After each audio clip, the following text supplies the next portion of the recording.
Just kidding. Hello, my people. It's Dahlia. And Nicole. And this is Quiche My Ass. We also have Mateo. Hello. Hello. Good to be here. Good to be here. So we thought about introducing Mateo to everybody, but turns out he wants to introduce himself. Oh, okay. I don't know if I said that, but I can do that. He didn't say that. He knows how he's going to introduce himself. and now I'm doing it. Now So you're doing it. Nicole, I told you she digs. I was listening to the podcast and hearing Dahlia talk about how much she wants to hear from all of the different members of the community. So I really took a moment of reflection to be like, okay, what do I represent in the community? And I think that's the flunkies, the fuck-ups, the people who've been fired, people who do stupid things, because I'm really stupid. Yeah. So that's but that's really, it. really I said quickly. like I know can you. elucidate on that. Really quickly, we actually brought Mateo here to talk about a restaurant opening As on board. that he's doing and what it's like to open a restaurant as a young person in the industry and all of those things. So, And also coming from a family that a family that does run restaurants. a lineage. Yeah. Oh, wow. I think third generational restaurant runners. So Wow. yeah. So is there You're a place? Mateo the third then? Mm-hmm. Seems like Okay. you. Are you really? No, Mateo? no. There's Mateo's. I mean, maybe didn't I don't understand know. that. Mateo's an uncle of mine, and I'm pretty sure there's another uncle before that named Mateo, but The I fucked don't up really uncle? know. No, I'm just Yeah. kidding. I'm kidding about the fucked up uncle. Everyone has one. Everyone has one. My uncle Victor, he is literally like Victor the Seventh.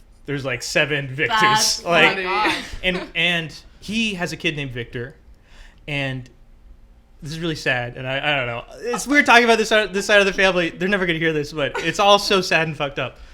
So he had a kid named Victor who died, and then he had another kid Did he name him Victor? who he named Victor. Oh my god! Yeah, it's really fucking weird. Don't get me started. I mean, I probably talk about all of that, but yeah, it's Wow. it's Wow, weird. that's some true crime shit. Yeah, that's No. scary.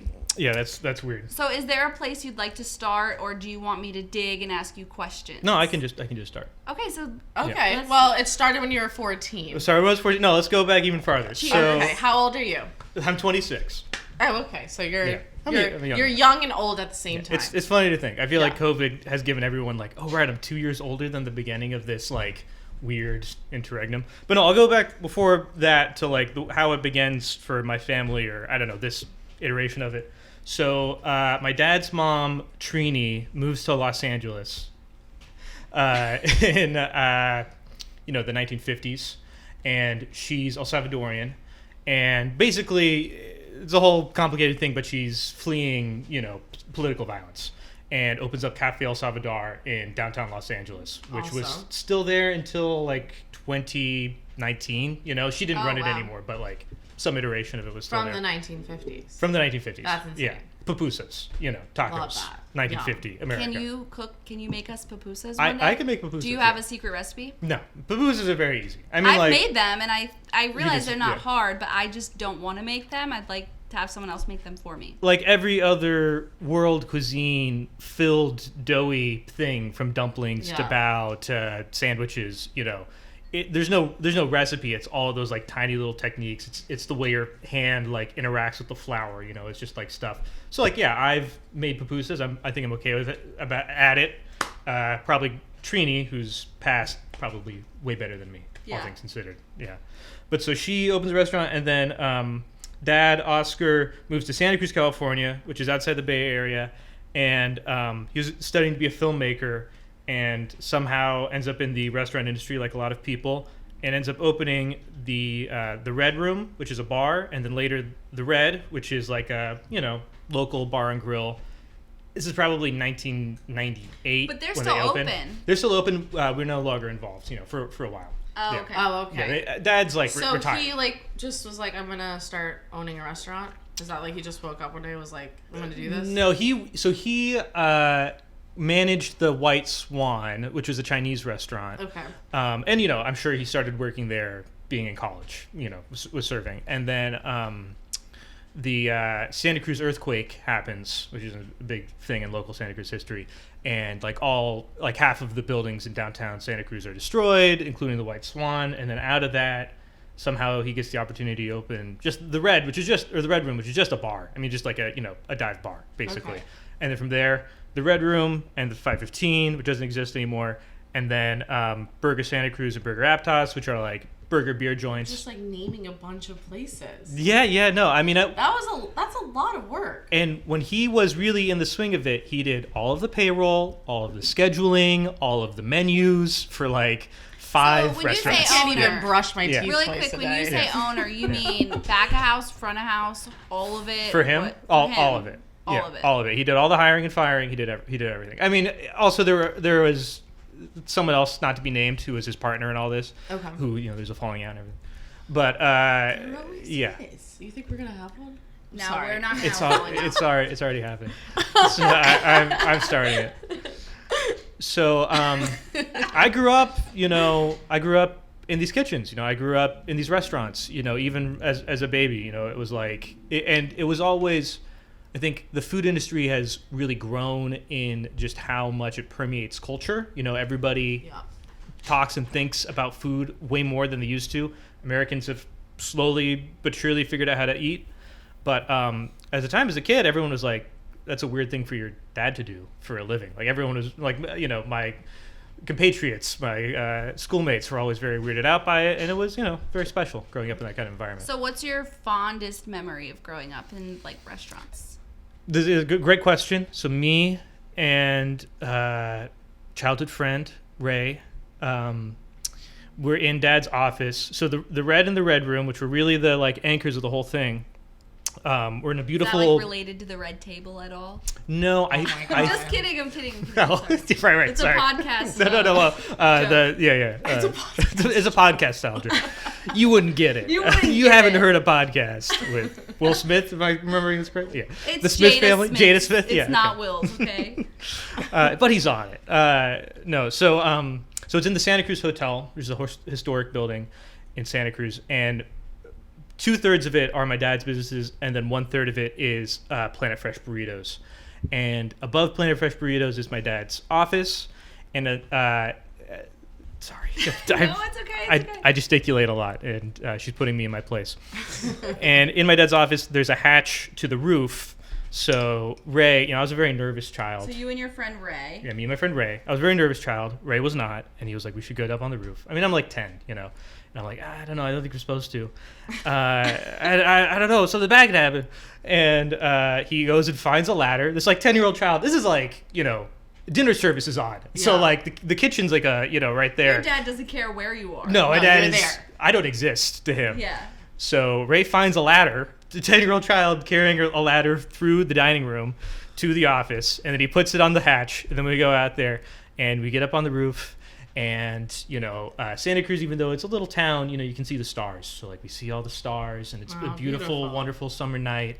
And then Dad comes into his office, and he's like, "What the fuck are you doing up there? You're gonna fucking break your leg," and is really mad at me. But I don't know. It was just this. That's my earliest fond memory of just this is something.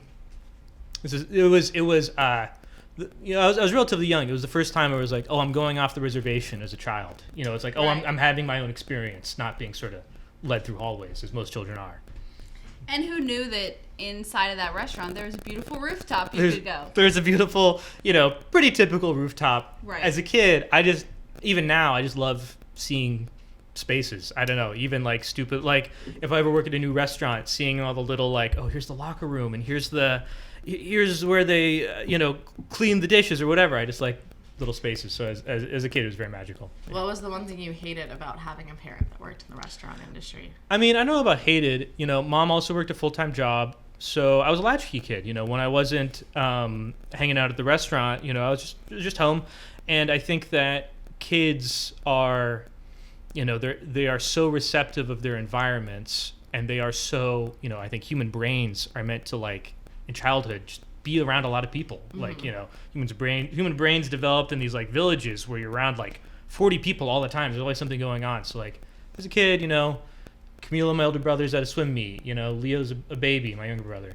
So it felt lonely that both my parents would get home at like 7, and that's, I don't want to say Which is not that bad. not that bad, but as a kid it just feels so, Yeah, I live in the suburbs and there's nowhere to go, and it's just, I was gonna say, growing up, one of my best friends, her dad was a chef actually, and I remember during sleepovers, he would just come She's in. gonna say a weird story. No, he would just come home so late, and when I got to be older, my parents would use him as an example. Like, do you really want to be working the hours that Angie's dad was working? And I'm like, what? That never even crossed my mind as a kid. I just thought that was normal. He just worked nights, and we were happy to see him because we'd be awake. Yeah. Whereas everyone else was asleep, and so it's really interesting how people perceive that. But your dad getting home at 7's not a bad. It's not a bad gig. Probably even later than that. I don't know. I said 7. Yeah. But as well, and all chances are they're probably going to listen to this. And I love my parents.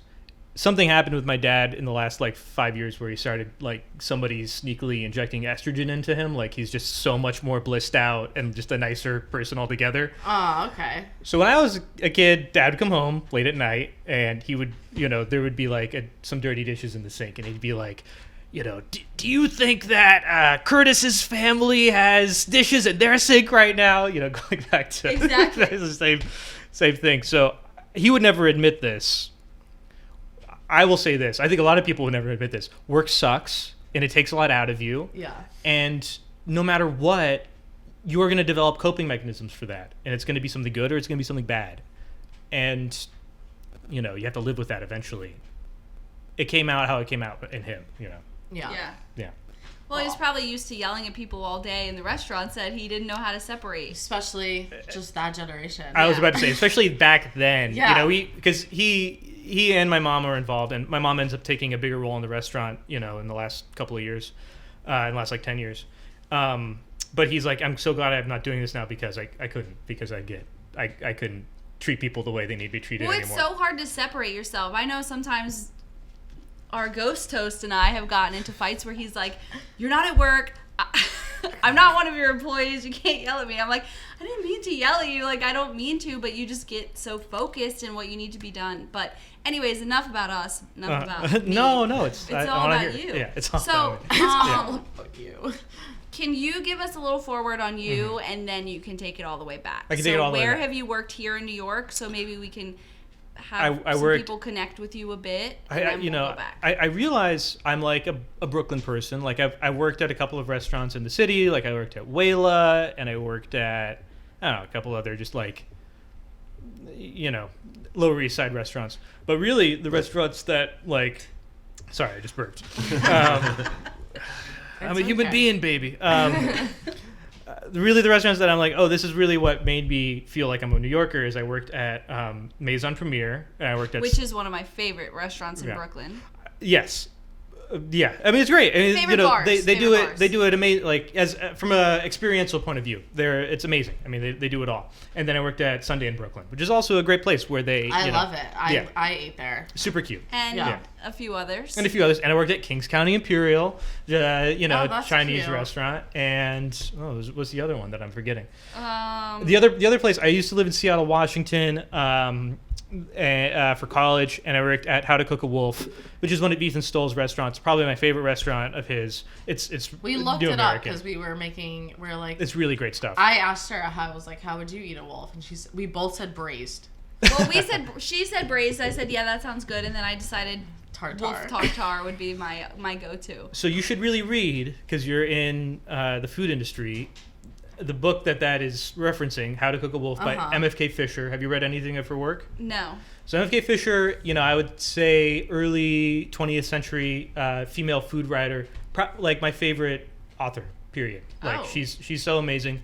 And so, for that time period, just this bolt of lightning of acerbic wit and smarts, and she sort of grows up in Los Angeles and France, and a woman in that time to just have that I don't know, just that ability to see through everything and be so on point. So How to Cook a Wolf is about during the rationing during World War II, how do you use food to not just satiate yourself but satiate your soul? And how do you just take these rations and really make it mean something to yourself? So it's very emotionally charged book, and it's also just an amazing book, and she's an amazing writer, and I love her. Yeah. Wow, that's awesome. We're gonna look her up. Yes. Working at that restaurant led me to, read about her and read her works. The head chef at the time who worked there, I was like, oh, so have you ever read her book? And he's like, no. Oh. I know. I was like, come on, man. And it's like literally, it's like on the host stand, there's a copy of it, and it's a small book. You could read it pretty easily. And he just never picked it up. He just never picked it up. Yeah, he's like that broad. So, I'd like to come back to Maison Premiere at some point, but go back. Tell us, why are you a fuck up? What does that even mean?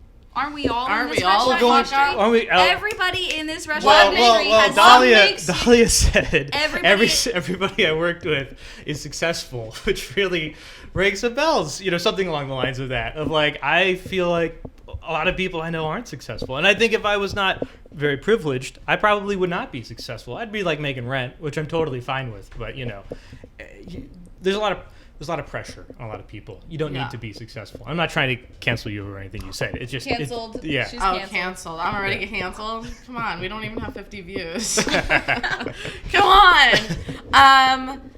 I still think you made it this far. Like, you're 26, you're here drinking a glass of wine on a podcast. Like, how much of a fuck up can you actually be at the moment? You're all about a restaurant. Let me say yes, totally, because I'm very privileged, and also let me say I love the positivity of the sentiment that you're saying of like all of my cohort. I'm positive. I'm a positive person. Exactly, and I'd like to.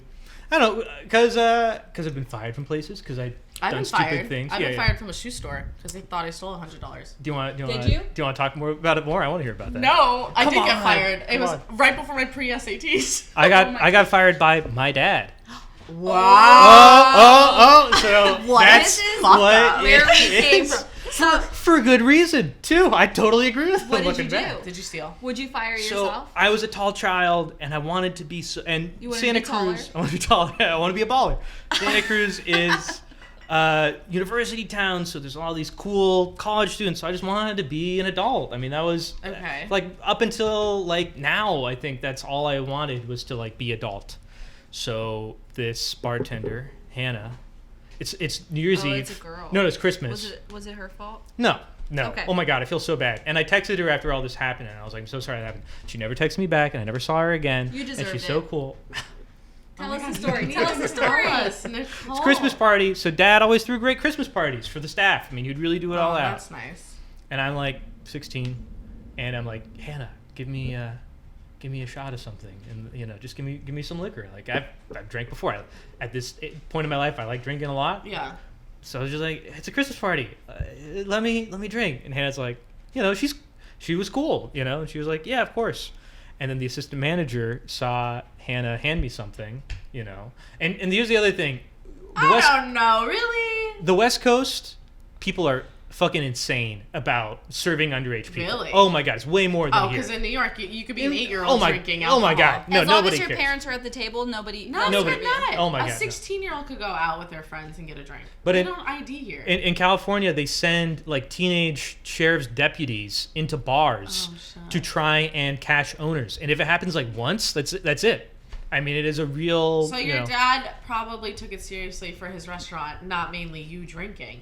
No, he also had a really weird thing about me doing anything. I mean, you got fired because you were drinking. Because I was drinking. And what was your position at the time? What was my position at the time? Come on. Yeah, my position was it's not a big deal. And I think part of it. No, I mean like. Yeah. Sorry. No, like restaurant. Not like what posture were you in when he was yelling at you. Of course you felt that way. No, but what? That was my position. Come on, no. I took it as an answer too. I realized he didn't understand my question. I thought quickly. It was a pretty funny answer. No, I was a server. Okay. Yeah. And in California, if you're underage, you can't serve beer or liquor. I mean, what states can? New York, New Jersey? I don't really think in New York and New Jersey you can either, but I think it's just less of a big deal. You can serve it, but you can't pour it. You can't pour. Yeah, see, it's just. So who's really watching that? In California, people really are watching that, and they will catch you out on that. So. I only say that to give the context of people really serious about that. Okay, and then the assistant manager at the restaurant. So he fired you at 16. Mm-hmm. And then did you work for him again after that? Yeah, he rehired me later. Okay. They opened did you ever a get new fired restaurant. Again? No, No, I never got fired again. Okay. From him. I mean, I got fired again at other places for sure. Oh, yeah, okay. but I never got fired again from him. Oh, Are you know what? That's not true. Well, kind of. So that's not true. I kind of did get fired again. So it's senior year, summer, and like I'm about to leave for college, and it was really emotional. I'm like 18. I was very emotional, and I had no emotions at 18. Oh my god. Well, I kept it all in, but I had a lot of emotions. Yeah. So I don't remember. So Santa Cruz is maybe like 2 hours from the city, like an hour from the city of San Francisco, and there's just this feeling, everybody's going off to college or doing whatever, and I just felt this great. And at the time, I was working like 6 days a week at the restaurants. I mean, it was like every day. Was that what you were going to do after high school? No, I was going to go to college. She wanted me to go to college, which is great. But so I'm working a ton, working doubles. So I'm so tired, understaffed, and I put in my 2 weeks. I'm like, hey Dad, I want to take some time to say goodbye to. So I sent him an email. So I want to say goodbye to all my friends. So I sent my dad an email. Hey, just so you know, I'm putting in my 2 weeks. I don't want to be scheduled anymore. Do you think it was a douchebag move? I think it was for me. Yeah. No. As a son, you can't just be like, yo. It's funny. I don't really think I saw him. Okay, I can't let them listen to this. I can't. They're not going to hear about it because I want to dish. I don't think I really saw him a lot at that time. I just think he was really busy, and so was I. Okay. And he had I just don't think I saw him a lot. So it just seemed easier, and it seemed I was also very, as I said, nervous, anxious child, teenager. So the idea of talking to him about it was just like I just don't want to do that. I just want to send him an email. So I send him an email, and then like. I get home from work and he's like, "Hey, I saw the email. What's that about?" I'm gonna keep scheduling you. I'm not. I would do the same thing as a parent. Yeah. Don't email me. Email it. But okay, don't email me. But I'm just gonna keep scheduling you like after your 2 weeks. So I'm like working. I'm running late for work. Oh, and then like this particular day, I'm supposed to come in at noon. And then, like, somebody changes the schedule, so I'm coming in at 10 instead. So I'm, like, rushing out of the house, and I'm running late. And, like, somebody's texting me, "Where are you?" And I was just like, fuck it, And this is after I'd given this is post 2 weeks. I'm not even supposed to be on the fucking schedule. Post-email, guys. Post-email. So I literally throw my little flip phone, I just throw it out the window. And I drive to San Francisco and just have a day with, like basically the last day I saw all those people all in the same place. And then I get home, and Dad's pissed, and he's like, all my stuff's out in the in the yard, and like you can't stay here. I can't believe I rehired you. They didn't say that, but yeah, you wanted to say that. No, I didn't say anything to me. That's just how I was. So that's the second time I got fired. And then I ended up working for them again. When I would come back from college, I'd cover here and there. He got over it, So did I. And so did you, yeah. You're like, okay, you got home. So this can't be what you said you were a fuck up. Like, these things aren't a big deal. These are big. He emailed his dad. Okay. Yeah, but when you're 18, like, fine. All right, well, we'll go through all of it. We're going to do all. It keeps happening. We've had 18-year-olds just no call, no show. Like, yeah, I'm not surprised by that. Yeah. But here's the thing. Did you see Licorice Pizza, the movie? No, I want to. It's really, really good. It just came out. Is it new? He's very watched it right when it came out. I've seen it twice. What? It's so good. Where can we watch it? I don't know. It was in 70mm at the Village East in the city, and it was amazing. Okay, I'll go watch it. I would highly recommend it. Okay. It's got Gandolfini's son? No, it's got pretty indie film. By the way, that's our ghost host in there. Yeah. He's talked already. Yeah, I know, but they can't see him in the video because he wants to hide. And if you guys don't watch the video, go on YouTube, please. Yeah, look us up on YouTube. P.J. Anderson movie, and it has what's his face's son in it. I can't remember his name right now for some reason. Famous actor. I'm not good with names. Anyway, so what is that movie? It's about a teenager in LA who's very much a wheel and dealer who wants to be known, wants to be considered older. So that's how I felt like when I saw it. I was like, oh, there I am. So as a even though you're totally right, I'm like, oh, I'm a kid. At that time, I was so about seeming professional, seeming like an adult, seeming cool, seeming like I'm doing. You sent an email. I sent an email. Sorry, I'm just gonna keep saying that. It's gonna be the name of the. You should understand that I didn't send the email out of professional courtesy. No, I sent the email out of being scared about talking to my dad. That was it. Being a bitch. Being a little bitch. Yeah. Basically, I didn't want to say it, but no, yeah, definitely. I'm still scared of my dad, so I'm gonna send him an email. Yeah. Well, now Dad's like a teddy bear, so whatever. But yeah, breaking definitely. up via email. Dumping So- your girlfriend. Sorry, I tapped the table. Being told not to. So and then you got fired again in New York?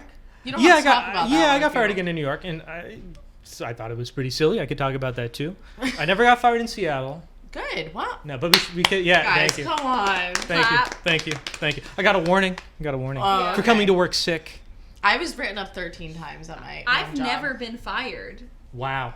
Let's give a round of applause there. Or written up. Well, that's not true. One time I did get written up. Yeah, for drinking. Yes. A leak. For asking hand to the bartender for a drink at the Christmas She party. wanted to smell the glass. Somewhat. Somewhat. So I got written up only because I saw that one time Nicole was bad. I went to this party and there's like this. She worked an event. I worked an event, and it was this very high profile client's house, and they served champagne, and all of the servers were talking about like this champagne is like $400 a bottle and nobody's drinking it, no one's even looking at it, no one is interested, and I'm like, completely been there. Yeah. So all of those are just not going anywhere, and they're like, yeah, and I was like, oh, like, And they probably tasted it.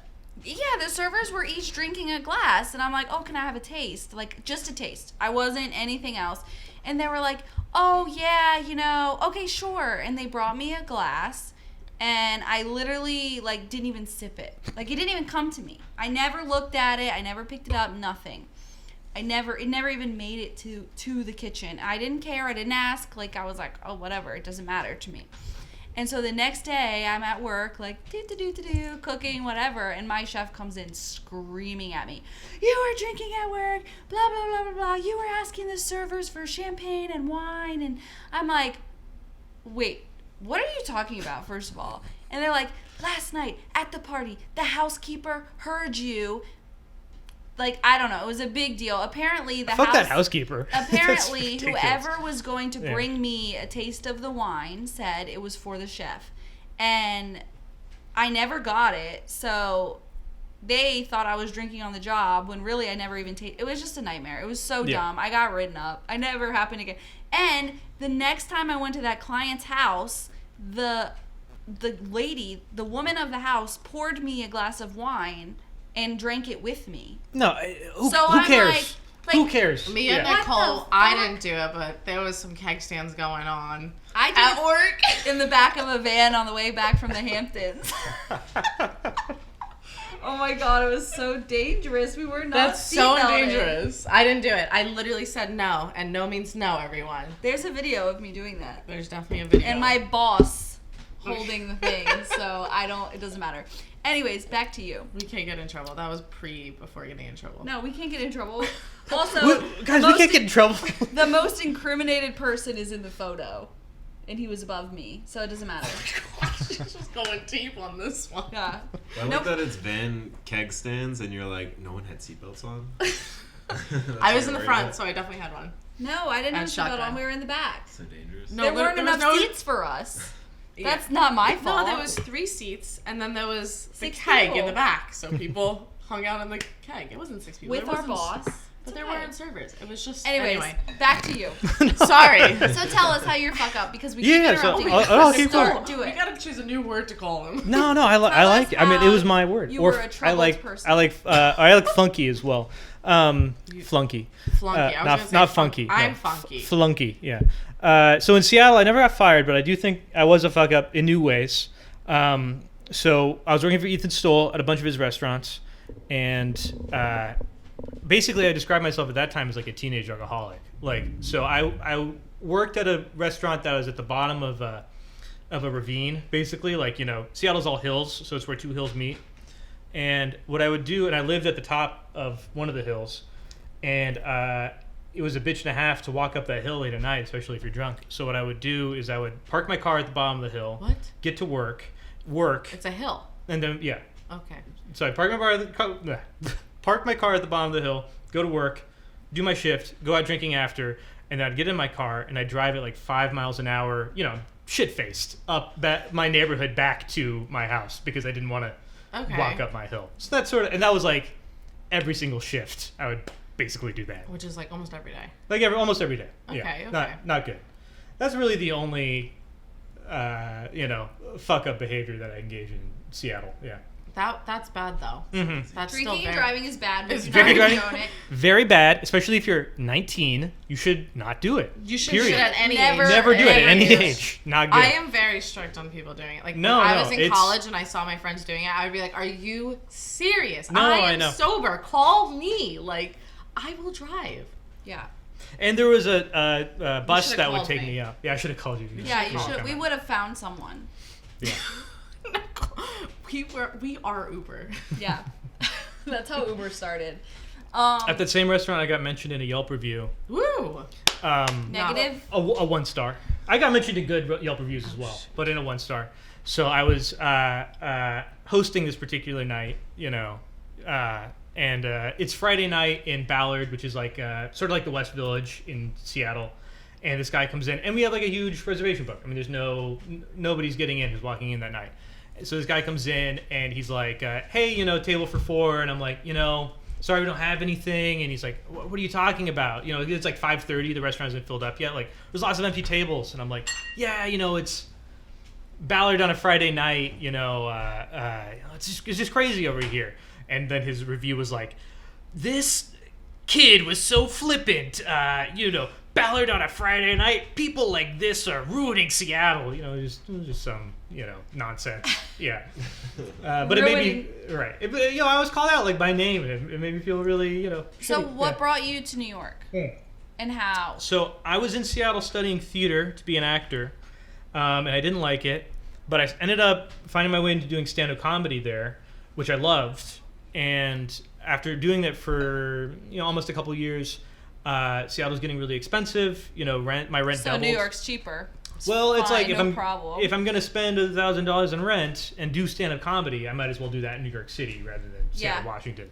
So I came here to do that. Yeah, that was the beginning. And then as soon as I got here, I knew I needed to find a restaurant gig, and I applied at a bunch of places. And Sunday in Brooklyn took me in Brooklyn. Yeah. So that was your first restaurant job here at Sunday in Brooklyn. That was my first restaurant job, I believe so. I mean, there might have been. No, I think that was the first one. Something's going on. There's some background drama. Yeah. Okay, cool.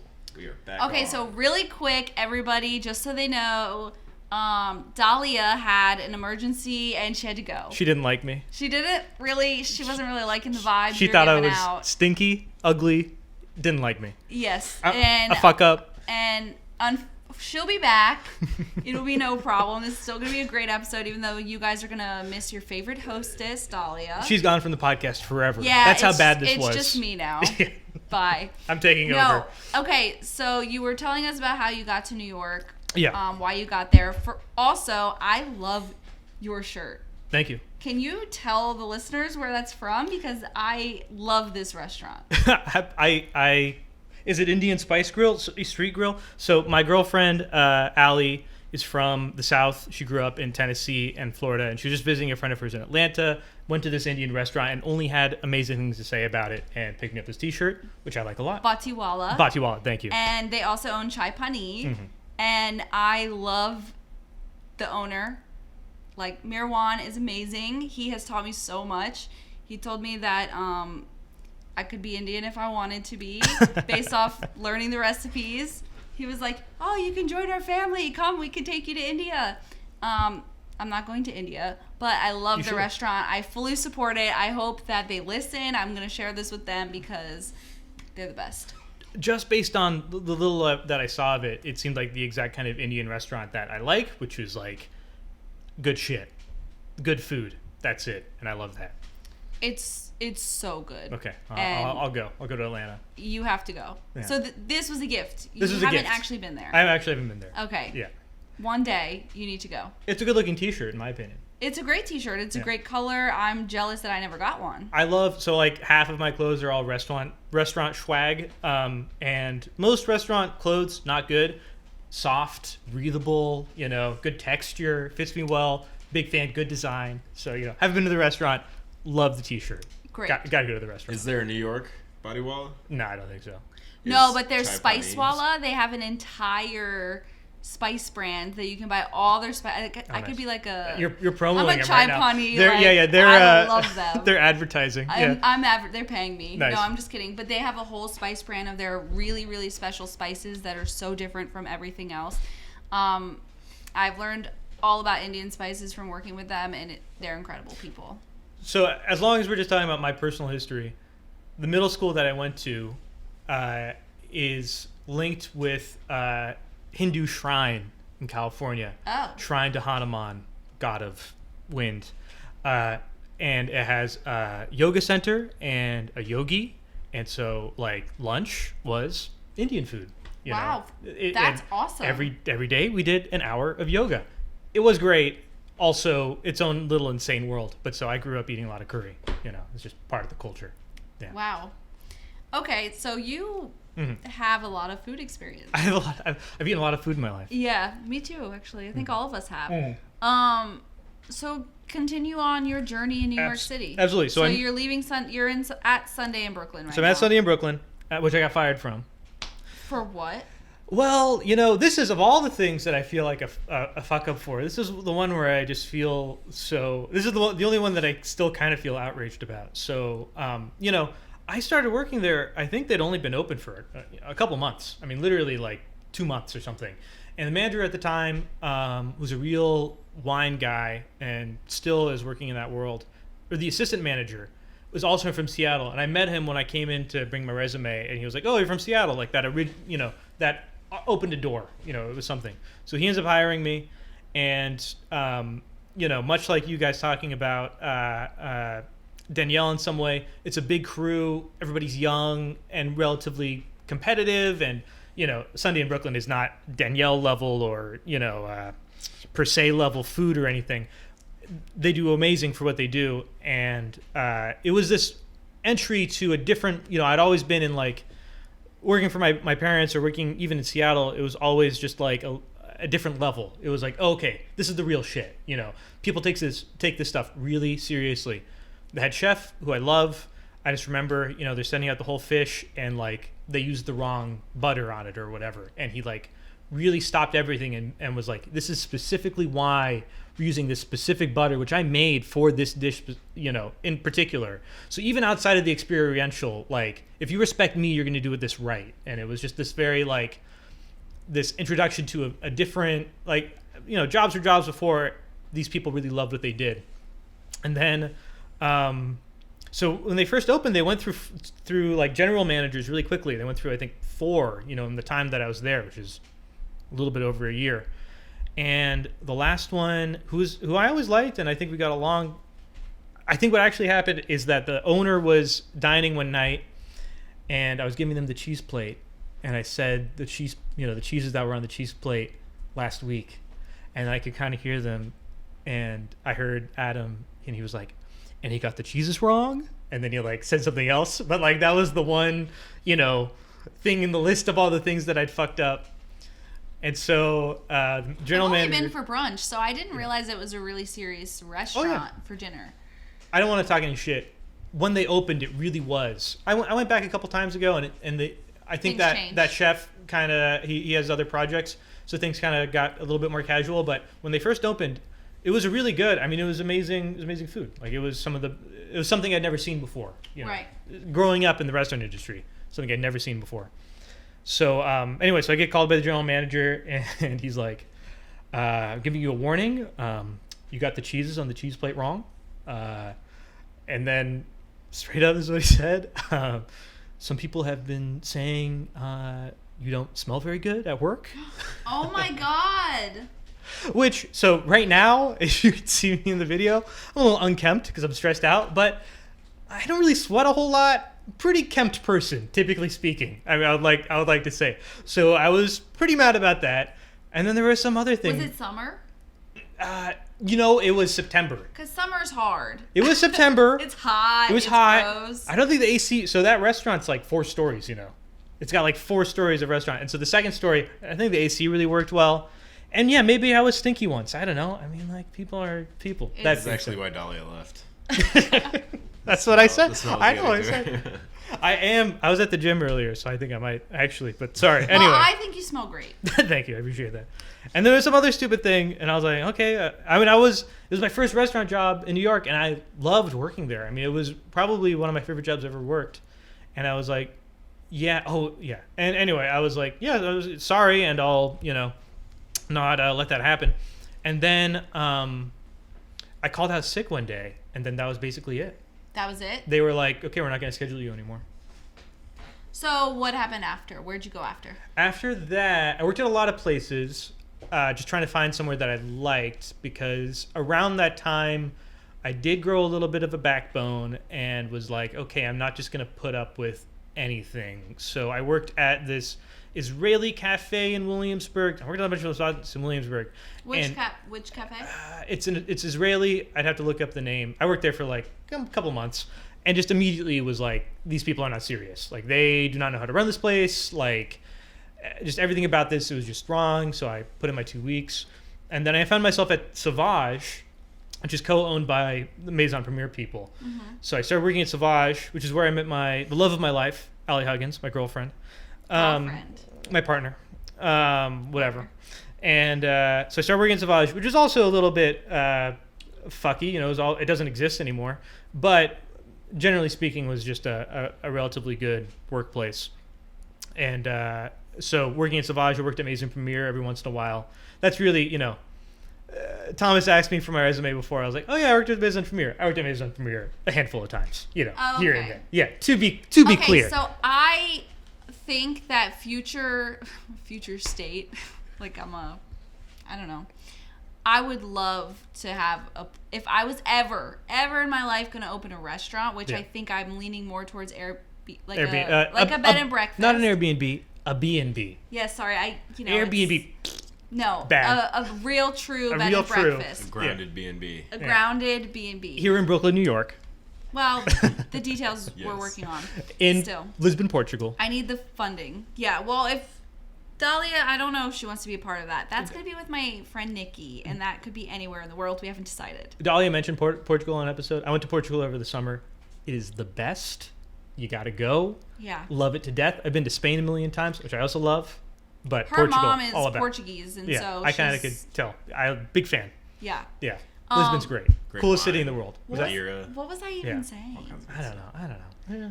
I was saying that, if I ever own a restaurant, I want it to be just like Maison Premier. I love the limited menu. I love the cocktails. I love the oyster bar. I could eat oysters every day. One of my life, but one day we're going to have a full episode on oysters, and I am not going to share with you guys who, even though I know exactly who it's going to be, really, because they haven't agreed to it yet, but they're going to agree, I'm sure. They will. They have the cutest little tiny oysters, and they have big ones, all kinds. But I would love to work at a place like that so that I could understand their business, so that I can also open a business like that. But even like a handful of times at Maison Premier, you probably got an idea of what ordering oysters is like. Oh, absolutely. On like a daily basis. Absolutely. Which is kind of what I'm doing. Well, yeah, to some degree. Yeah, we could talk about that. Yeah. You have a few more things to tell us before we get where you're going. Yeah, where I'm going. Yeah, you want to go through the whole? Yeah, let's do the whole timeline. So I work at Sunday. Then I work at Sauvage. Meet Allie. We quit at the same time. Basically, everybody quits all at that restaurant at the same time because a bunch of reasons. And then I find myself working at Kings County Imperial with Thomas, which ignites my love for Chinese food. Thomas is our ghost host, in case anyone forgot. Yeah. Hunk of the week, Thomas. He's here in the video. You got to watch YouTube because Dahlia left. He's filling in her spot. Silent partner. Thank you for the introduction. So if, a combo of Seattle and Sauvage and Maison Premier brought me my love of oysters. Working at King's brought me my love of Chinese food. I mean, it really opened me up into something that I had no idea about, and it's probably one of the most diverse cuisines in the world. I mean, it's amazing. I'm a huge fan. Yeah.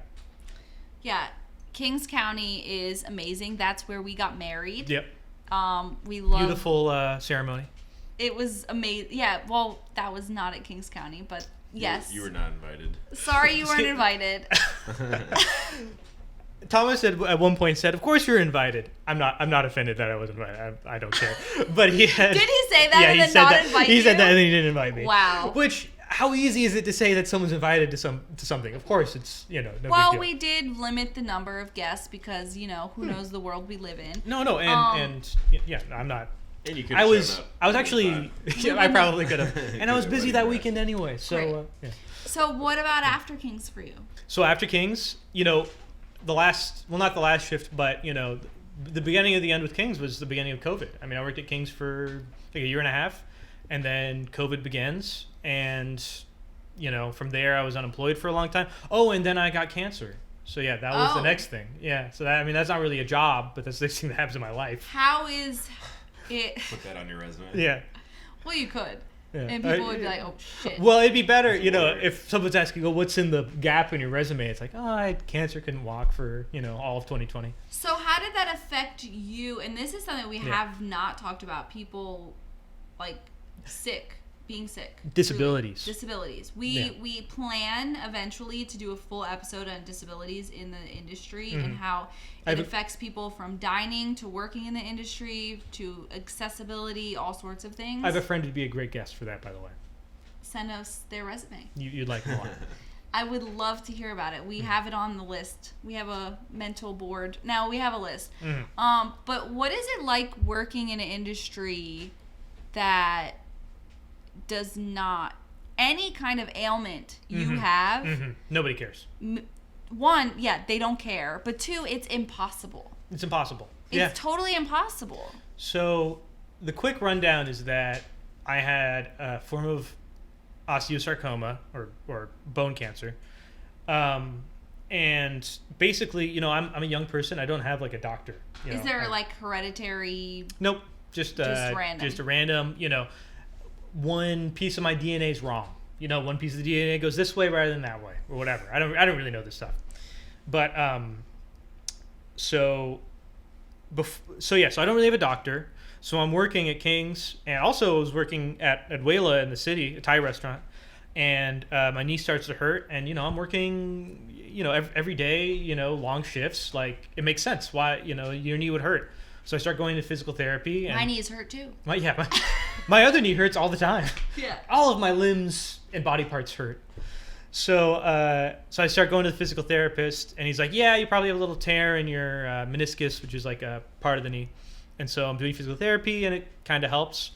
And then it kind of helps, and then maybe March or February, it's getting, not better. It's getting worse.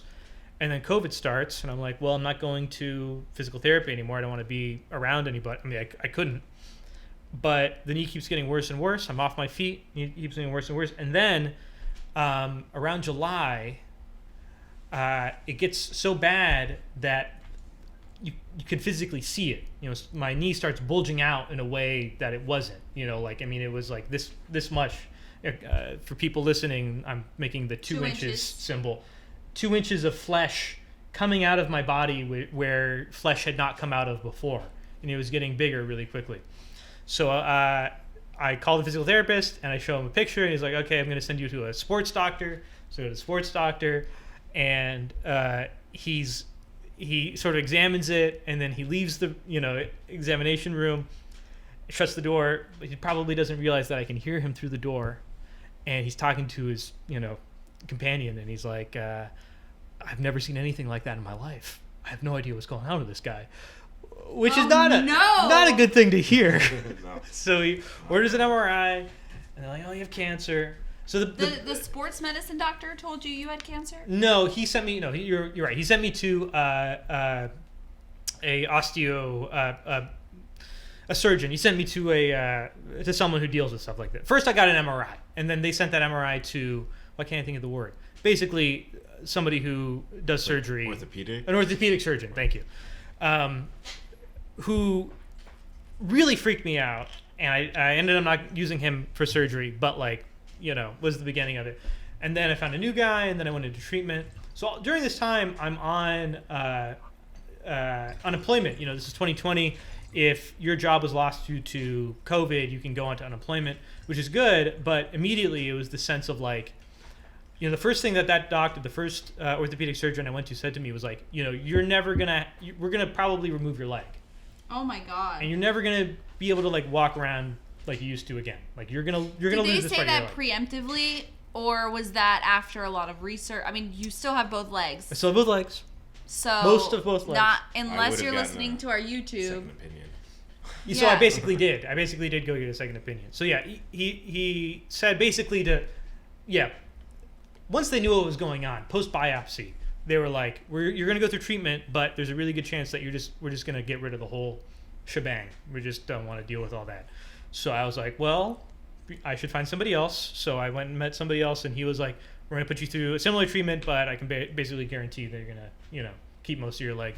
So then I went through treatment and had the nasty thing taken out, and then piece of metal and some donor bone and like 12 screws are put in now. Basically now, sorry, go ahead. Can I ask? Yeah. Through this entire process, you were working in a restaurant, or not, and how was that? So how did they treat you? How did they? I was not through the first part of the process. Okay. I was not working in a restaurant because through the first part of the process, when I was in treatment, the tumor itself is basically like a water balloon, right? So instead of bone, I have a water balloon, and if that water balloon bursts, say because I'm stepping on it, that would just send cancer all through my body, and I would like die immediately. Like I would just like die a horrific death where my whole body falls apart all at the same time, like melt basically.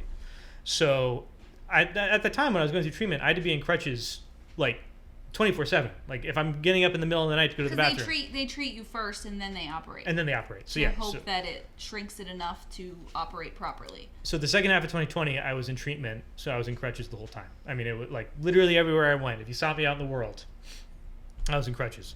So that clearly, I considered being like, hey, do you want to find a position for me? But like, if you can't walk, you can't work in a restaurant. There's no position in a restaurant where you can't walk. But it kind of coincided with restaurants shutting down. Exactly, which, is lucky, I suppose. I mean, it is. Relatively. Yeah. Once I went through surgery, even now, I still have lost a lot of motion, and, I don't want to malign anybody, but for what the things I've done coming back, trying to work again, basically the answer is tough shit. That's all it can be. I don't even hold that against anybody. That is what it is to work in this industry. If you can't do it, that sucks, and you're not going to do it, and like that's it. That's all there is to it. It's like when I was working at a restaurant in Seattle, not How to Cook a Wolf. We didn't take breaks, and I pointed out, hey, we have to take breaks. That's the law. And the manager, Victoria, was like, well, nobody here takes breaks, and if you don't like it, you cannot work here. And that's basically it. And so that was unfortunately, as someone who's going to become an owner, I hope to not be that callous, but that's just unfortunately how it is for basically everywhere. I think my breaks at my previous job, I sat on the floor of the basement and scarfed down food as quickly as I could. That was something. If I was lucky. And that was a privilege. That was if I had time. Yeah, exactly. And it wasn't every day. Yeah. Wow. So are you cancer free now? I'm cancer free. Well, and I gotta get basically tested like every 6 months. Every 3 months. Yeah. 3. Yeah. I gotta go in specifically because they're worried that it spread to my lungs. So I just have to get my lungs checked like all the time.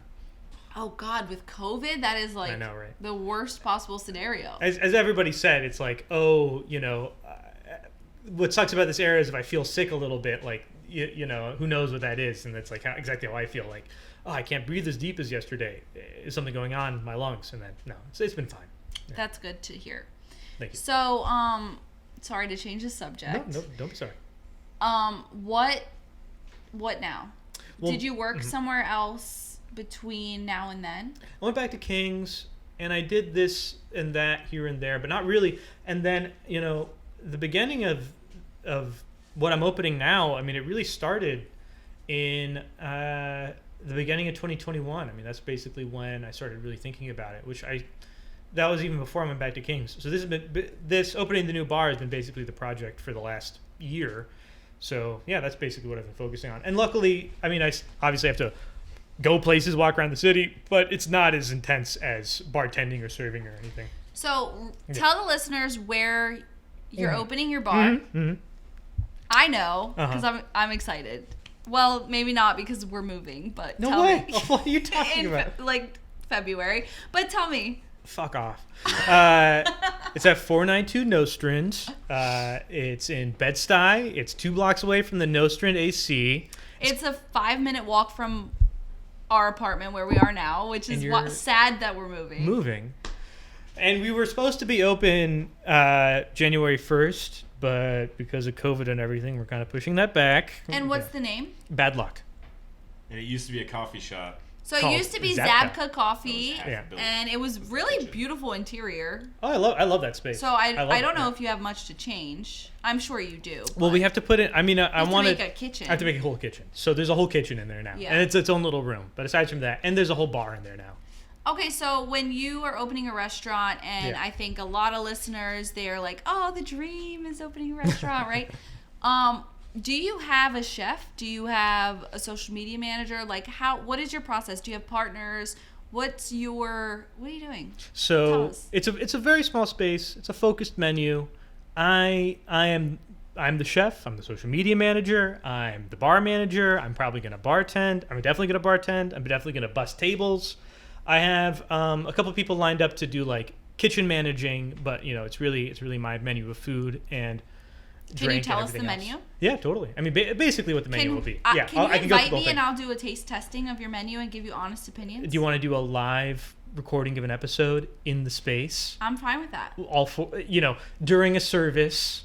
Well, not during service. It's too many people touching their glasses. I mean, just give a warning, like, hey, the audio on this episode's a little fucked, but this is what you should do. You should take the mics to Frenchette and do a live reaction to everything that you eat. I have not serious. been to Frenchette yet. Yeah. I will go. It's on my list. But okay, so anyway, yeah. Just show up for your reservation with some mics. Yeah. Yeah, exactly. What are they gonna do? I'm just gonna set up real fast. Yeah. So yeah, what's the menu? So this is a bar with a little food menu. I don't want to sell it any more than that. Go ahead. That's what I would love to do, though. Exactly. So food menu: olives, fries, little salad. I'm thinking bitter greens, watercress, nice classic French vinaigrette, some seasonal veggies in there. Some nuts? Some hazelnuts. Yeah. Some goat cheese, maybe, maybe that. Cheese is, yeah. Yeah, okay. but hazelnuts. Nuts, right. Nuts, some sort. Oysters. I do, I've been making this roasted pork for years and years, so I'm going to do it here and do a roasted pork sandwich with, a nice bread, pickled red onions, classic, cheese board. I think that's basically it. I mean, that's all the big stuff. But that's really nice. It's like you get a little bit, you touch on everything. You get fresh, you get pork, you get salad, you get fried, seafood, you get fried. Yeah, exactly. That's nice. Yeah. How are you deciding on your oysters? What's your oyster situation like? And do you have experience with seafood and oysters and back of house experience? How can you pull this off? A friend of mine is going to do the kitchen managing aspect of it, and he has a ton of experience. He's worked in every restaurant in the world, in the city. So in the world. So he knows what he's doing. And I have personal experience of shucking oysters and stuff, but no, I don't have experience. Actually, I will admit I could not be a head chef anywhere. So you have a professional chef. He's a professional chef. He's in a limited role because he's done with like chefing full time, but he's going to make sure it all runs smooth. Basically like a consultant. Okay. Yeah. If you need another consultant, maybe like a out. Taste tester. Taste tester is my profession actually these days. I think we might have an open role for that. Yeah. Yeah. Okay. Good. Yeah. Well, it's an intern job. Yeah. How do you like to dress your oysters? I was just reading something. Someone was like, "Oh, I'm an oyster minimalist.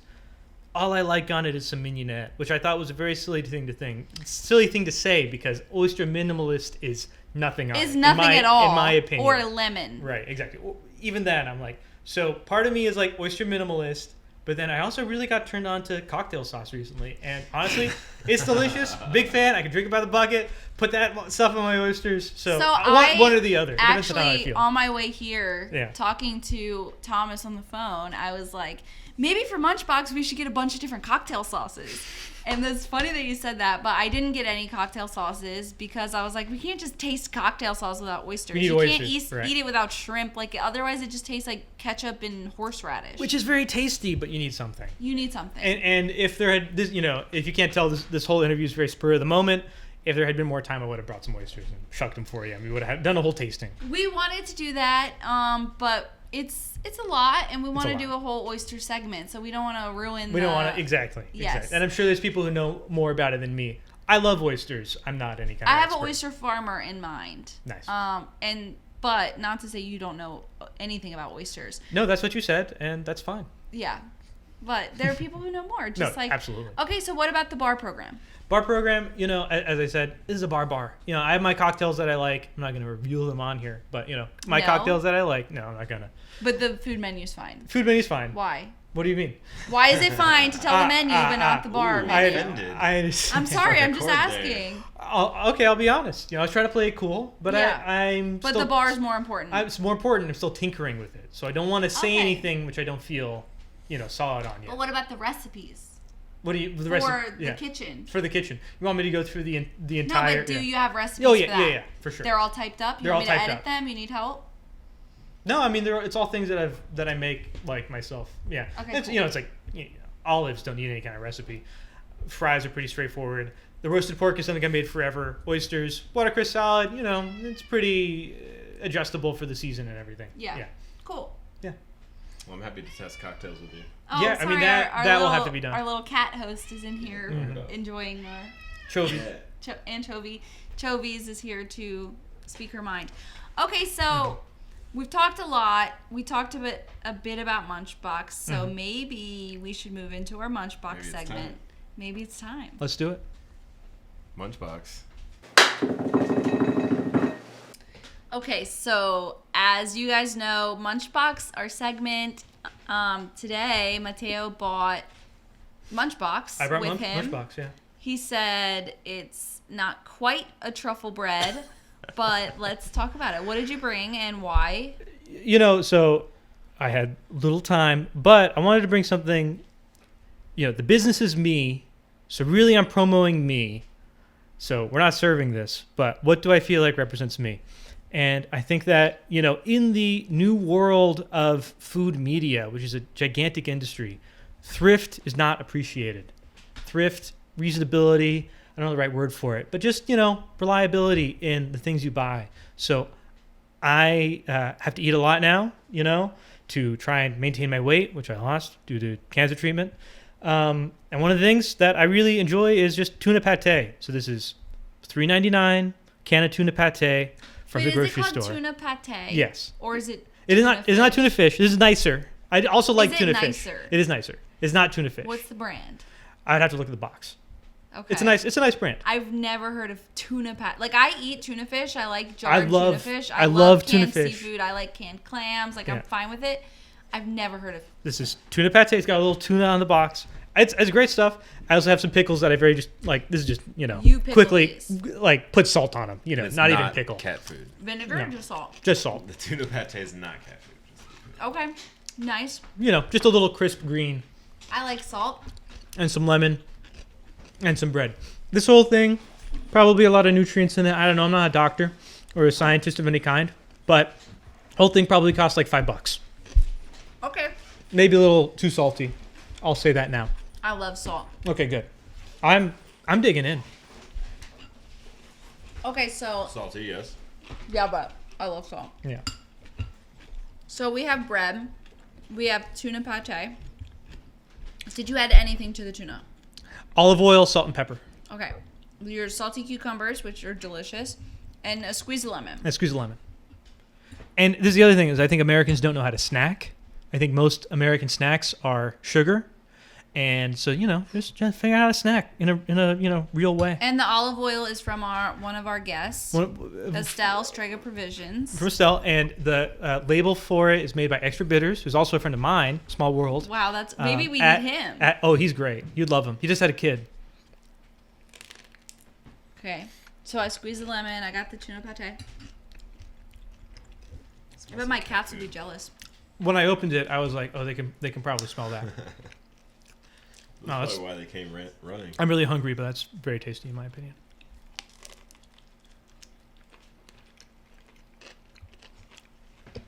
So this isn't something you would serve at the restaurant?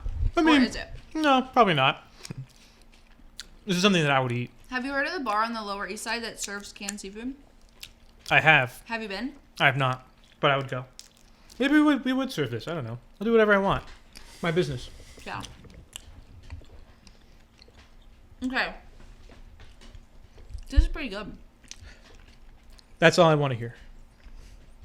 Where did you buy this canned tuna pate from? There's a little boutique-y grocery store in my neighborhood called Green Grape, which I do. I love the Green Grape. It's a little expensive. Mm-hmm. Love that place. I mean, everything they have there is great. They have really great cheese selection. Cured meats. It's gonna be a Green Grape commercial. No, seriously, I love that place. Cheese selection. You go there like once or twice a week. Yeah, I love it's a great place. A great fruit and vegetable selection where it's like specialty items every season. Citrus. Beer, also excellent. As you said, citrus. Also underappreciated, excellent ice cream aisle. Big fan. And their yogurt aisle. The yogurt. But they have a great butcher, great seafood. I love the Green Grape. The great wine shop. I could do a whole I haven't been in there. I could do a whole episode reviewing New York City grocery stores. I love grocery stores. I got a lot of opinions on them. We'll talk. Yeah.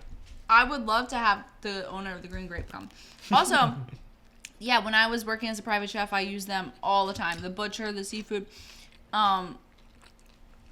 Interesting. They also have a really great canned octopus. Mm-hmm. That's really good. Like, you just add capers and lemon juice, and it's amazing. I almost grabbed that. Really? Yeah. That's funny. Because, like, while it's expensive, it's still cheaper than takeout. Mm-hmm. And maybe, I mean, it's pretty nutritional. Mm-hmm. Salt level is high as usual, as all takeout. If you listen to our past podcast on the dietitian, with our dietitian, you would know, but I don't know. So, yeah, what were you going to say? I was just going to say, I would buy cured meats, cheeses, beer, and seasonal vegetables from them. Those are the good things to get there, for sure. Everything else is great too, but those are the things that's like, that's where you should get that, because they have things that other people don't have. So it's like, that's why I go there. Yeah, whenever I needed a couple dinners, I needed Epoisse, which is like a French cheese that's difficult to find. You can't find it at Whole Foods. Maybe you can find it at Murray's Cheese. Murray's Cheese, but they always had it. They were always prepared. I loved it. So let's get back to you a little bit. I love that you share this pate with us. My cats might like it too. Can you round out your story? Absolutely. Tell us the ending, because I don't think there was ever like a real low of being a fuck up. And I'd like to hear that, and then I want to hear more about your restaurant. I mean, drunk driving was pretty bad. You know, that which is in the middle, but you know, it does feel low. But I guess what I was, I think that the reality is that the restaurant industry is so big, and it's worth noting that not everybody in it is always going to be having a stellar time for all sorts of reasons. You know, personal, whatever, and I don't think that I'm the biggest fuck up in the world or anything, but, you know, those traumas, or whatever you want to call them, they're with me. I mean, they'll always be with me. You were saying earlier you've never been fired from somewhere, which is great. I don't know. It's that doesn't, you know, I don't think it means anything cosmic or anything, but like, I don't know. I personally feel like I have to own the decisions I've made, and I can't sit around feeling bad about them forever. So just like, you know, to some degree, I'm rambling, but it's solidarity with those other people who make stupid decisions at work. People make stupid decisions. It happens. Everybody, I think, in our generation feels a lot of pressure to be not only successful, but like loving their life at all times. And fucked up shit happens, and sometimes it's your fault. That's okay. And it's okay to accept that and move forward. Exactly. And you got to move forward. You can't, spend too much time on this shit. personally. And I think most of us would relate more with what you're saying than with Nicole's never been fired. Have you been fired? Yeah. Really? Yeah, he shit his pants. Well, yeah. I managed a Papa John's and shit. No, I managed a Papa John's and got fired because my employees were smoking weed. And you were also probably smoking weed. I was not. I resent that comment. No, I was 19 years old, though, and in charge of a Papa John's. What do you expect from me? Yeah. That's awesome. I've never heard that before. But that is the only time I got fired from a job. And then immediately after, I got hired at Domino's and got caught smoking weed on the job. But, okay, I'll say this as well. One of my I wasn't fired at this job, but it didn't work out. I quit. You know, someone down the line in the experience of it falling apart was like, oh, you know, and I felt wronged. You know, I whatever. I still feel wronged. What am I going to do about it? Nothing. But somebody said to me like, oh, you know, I don't hold grudges, so don't worry. Don't worry too much about it. But you know, me, Mateo, I hold grudges. If you and me were on a life raft and you were, you know, jumping to the life raft, I'd push you off. Okay? I hold grudges forever because you wronged me. That's how I feel. And you know, it's important to own that and have the self-respect to say that you hate somebody. I think It's principle. Yeah, exactly. Note to self: don't wrong Mateo. Okay. I say okay a lot. I just realized that. But let's talk about your endeavor. Yeah. Have you always wanted to own a bar No. or a restaurant? No. Does your dad feel proud that you're following in his footsteps? No. Does your dad have any part in this restaurant whatsoever? Yes. So, you know, Dad was always like, and you know, going back to how I feel about growing up with him and him feeling stressed out working in the restaurant industry, he was always like, you know, to some degree did not want me to live the life that he had lived. So this was definitely never what he, you know, thought for me. And I was always, like a lot of people, the restaurant industry was a way to make a paycheck for me. And everything kind of came together in the right time where I was like, oh, I suddenly felt a lot more passionate about this. And the money that's needed for this is available. And, you know, it's all just sort of coalescing. So it's to some degree, you know, being... How did you make this budget? Let me say this one thing. Sorry. Let me ramble more. To some degree, you know, at first when we were talking about this, you know, because my parents are my investors, you know, I was a little bit, I didn't want to do it, you know, because I thought it was embarrassing, right? And at some point in my life, probably after getting cancer, I was like, I'm never going to not do something because I think it's embarrassing. Like, that's not a legitimate excuse to do anything anymore. Yeah. So I was like, fine, just do it. It's an opportunity. Who cares? Cancer kind of like give you like a push of like, oh yeah, fuck it, do it. Oh, for sure. I mean, it really sobered me up. What are you waiting for? What am I waiting for? Who cares? You know, like everybody in New York has family connections or, you know, whatever. It's all about connections here. So like, I don't feel any guilt towards it anymore. But, and the budget, I mean, at the end of the day, there was a set amount of money. I knew I wasn't going to use all of that for sure. Like a lot of that is really just theirs, but it's what gets it over the line. I mean, we're doing it pretty bare bones. I'll say that. You know, it's just enough of what we need to do. So yeah. And what is the liquor license process like? Oh, right. So the liquor license process begins by applying to the liquor board. But what we did before that most people do, you don't have to do this, is talk to the community board, which is both... Oh, I thought you had to do that. You don't have to, but, like, you really should. Right. Yeah, for sure. Yeah. Their opinion matters. Their opinion matters. And the community board in Bed-Stuy is, you know, Bed-Stuy is a collection of people who are very politically active. I mean, it is a real, you know, strong institution, which is great. And so the first thing was presenting to them to make sure that, you know, we have their blessing. And from there... and was that easy to get or not really? Did you feel like welcome, or did you feel like you got their blessing or no? It was, you know, it's so interesting meeting people, having been, you know, a worker and now being something of an owner. People just treat you so differently. And so I don't know if I would not say it's welcoming or unwelcoming, but the onus was on me to prove myself as to be someone who cares about this community and not just, here to reap excessive profits or anything.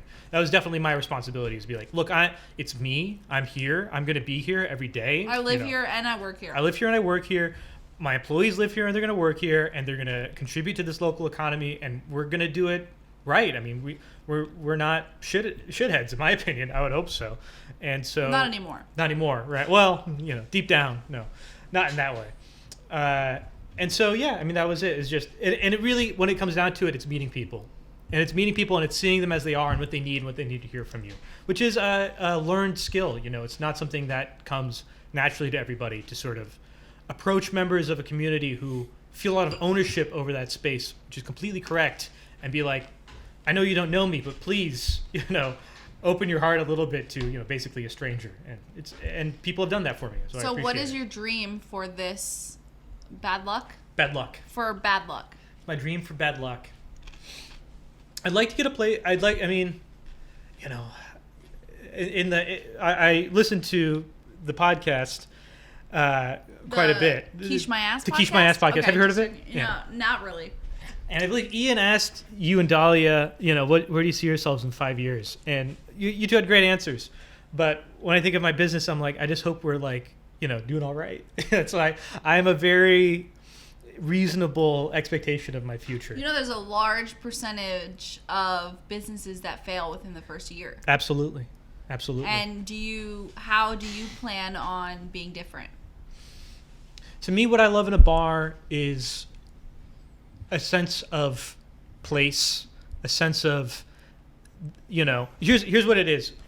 Recently, if you're listening to this from the future, there's been a surge in COVID recently here in the city. And right before the surge, or sort of as the surge is happening, I was out with a bunch of friends.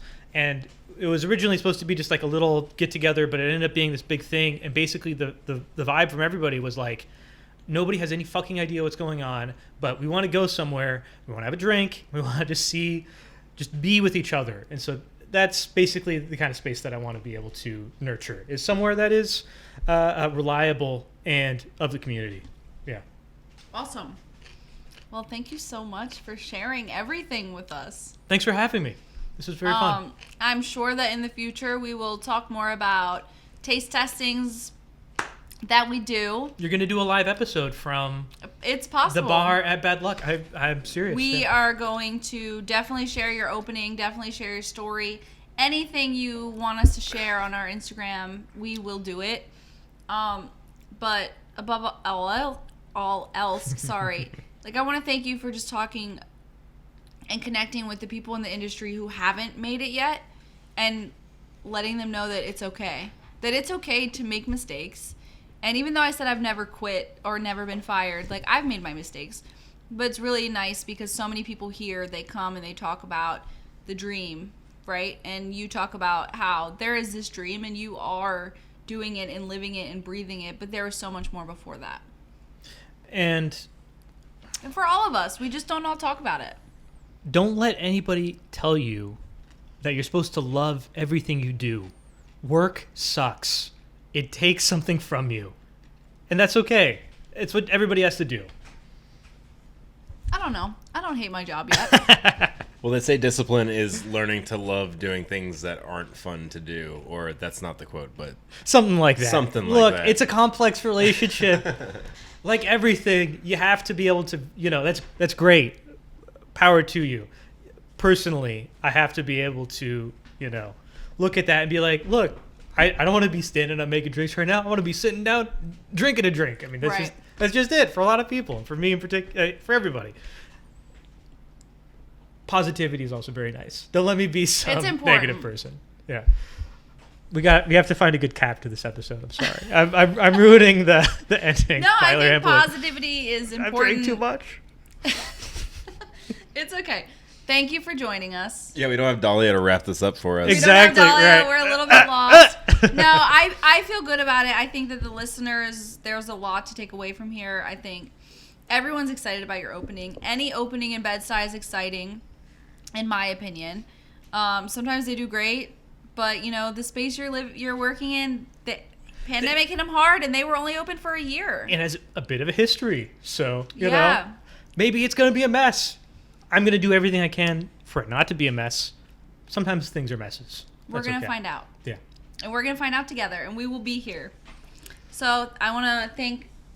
Do you have something to say? No. Okay. Sorry.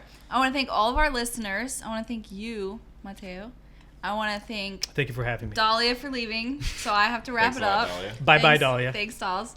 And I hope that everyone listens to Quiche My Ass. I hope everybody had a great holiday. And you can follow us at Quiche My Ass Pod on Instagram. Also on YouTube, Spotify, Apple Podcasts, everywhere you get your podcasts. Wow, he's hired. Yeah, thank you guys. You can quiche our asses. Bye.